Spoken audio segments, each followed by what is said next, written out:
no better guy to ask about this than you. The Biden administration comes out, they announce these first 10 drugs that are selected for Medicare price negotiations, very popular drugs, Eliquis, Jardiance, Xarelto, and a bunch of others that I can't pronounce. But why is this? I mean, so they're trying to champion this as a big thing. If you're on Medicare, you're paying a ton for these drugs. They're going to bring them down, and this is the first 10 more to go. If you're the average senior, I think you're probably going, hey, not a bad deal. Why is that not a good thing for seniors? Well, there are a number of problems with it, Sean, and it's great to be here. I mean, number one, it's important to understand this isn't price negotiation. This is price setting. So basically, a company gets the call from HHS and they, like you said, they unleash the 11 drugs. You show up and they say, here's the price we're going to offer you for your drug. If they don't take it, the government has the right, supposedly, to take 95% of your profits. That's 95% of your profits, not just for that drug, but for all your drugs that you sell. I mean, if you like everything. So it's like having a gun to your head. So it's not price negotiation. It's not setting a fair price for the drug. It's whatever the government, whatever a group of bureaucrats who are unelected, frankly, and frequently don't understand, the science behind these drugs and why it's important for people, why the drug is so valuable. So that's number one. That's a big problem. It's not price negotiation. Number two, it is already having tremendous ripple effects through the industry because look, the big drug companies are going to make their money. They are going to figure out how to make money. I used to work for a drug company that was originally founded as an environmental company. It was developing molecules to help clean up oil spills and pollution, but it found something that was very valuable to the human body, and they ended up becoming a huge drug company. Now, they're going to figure out how to make money, but they're killing programs across the industry. So they're looking at what the government is threatening to do here, and they're saying, we can't take the risk. We can't invest $1 billion, and it takes over $1 billion to develop a new drug now in the United States. You have to get through FDA, you have to run clinical trials. We can't invest the money to develop these drugs if the government's going to come in on the back end and put a gun to our head and dictate a price to us. So that is really a big problem for patients who are hoping for the next wave of therapies, the next wave of cures for whatever they're facing. So a number of companies have sued, and one of their big arguments is, look, this isn't really negotiation. This is a taking. This is the government come in and taking my property with no due process of law. It's similar, frankly, as if, you and I decided, well, wouldn't it be great if we could dictate to General Motors how much we want to pay for a Chevy Suburban? We can just show up and say, okay, how about $50? And if Chevy says, no, we're not going to sell you a Suburban for $50, you say, okay, we're going to take all your. But at some point, doesn't Chevy say, hey, it's not worth making the Suburban anymore, so screw you? I mean, why does whoever make Eliquis or Jardiance just say, you know what? We put $1 billion into this thing. If you're going to screw us, we'll walk, or we're not going to sell it in the United States. Okay, so that is an option. So they have said, look, you can walk from Medicare, but let's just think about Eliquis for a second. That is a really important blood thinner.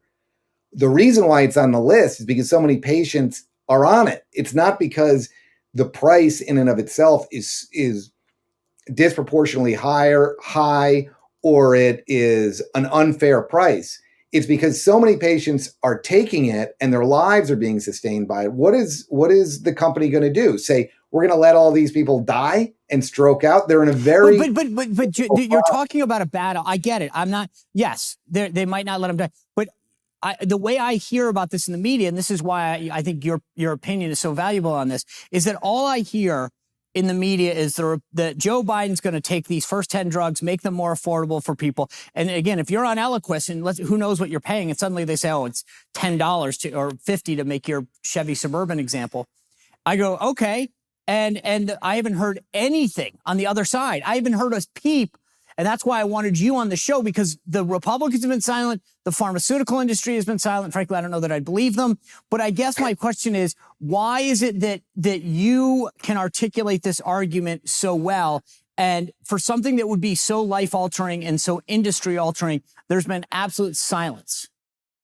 Well, the companies have been launching lawsuits and they've been doing press releases for them. I do think that there is somewhat of a media blackout. They don't want to run stories counter to the media narrative, to the Biden administration narrative, the approved media narrative for it. I do think Republicans are gun shy. Right. They don't want to appear to be on the side of big pharma. And like I'm saying, look, big pharma is going to be fine. They are going to figure out a way to make money.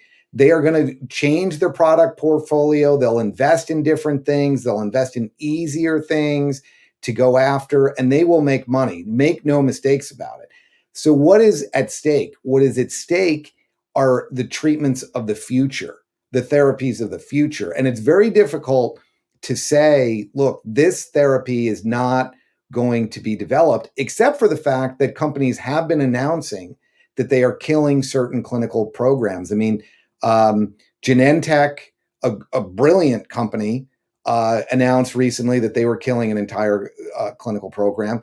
Eli Lilly has killed programs because of it. You know, on and on and on it goes, and the media doesn't pick up on that. They think. But wouldn't it be helpful if you said, I mean, like, let's just say, pick an area, and I if you can add specificity, great. But let's say that was an Alzheimer's drug or, some other A1C drug. Wouldn't it be helpful if those industries said this drug or this study that would help this type of people with this problem, we have to kill because of this? Because I don't think people have any clue what's at stake. The way the Biden administration has painted this is a great day for consumers.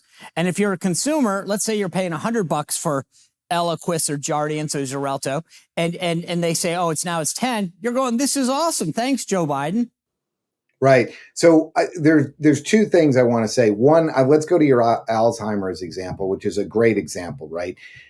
Because far too many Americans have Alzheimer's. There's no great treatments until very recently.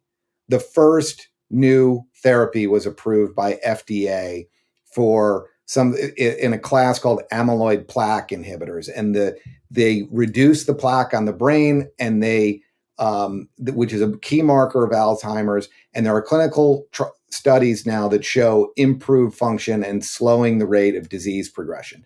Not only do these companies now have to look at Alzheimer's, as the Inflation Reduction Act as setting these prices and dictating the prices, but they also have the government saying, we don't want to cover them. We want more proof that it's actually going to extend cognitive function, brain function over a longer period of time. And if you're a Alzheimer's patient and you have no options, or a family member with no options, the Biden administration is saying, tough, sorry, you've got to be in another clinical study to prove out whether or not this thing works. And if you're not near a place that's running a clinical study, you are in real trouble. You can't get access to the drug.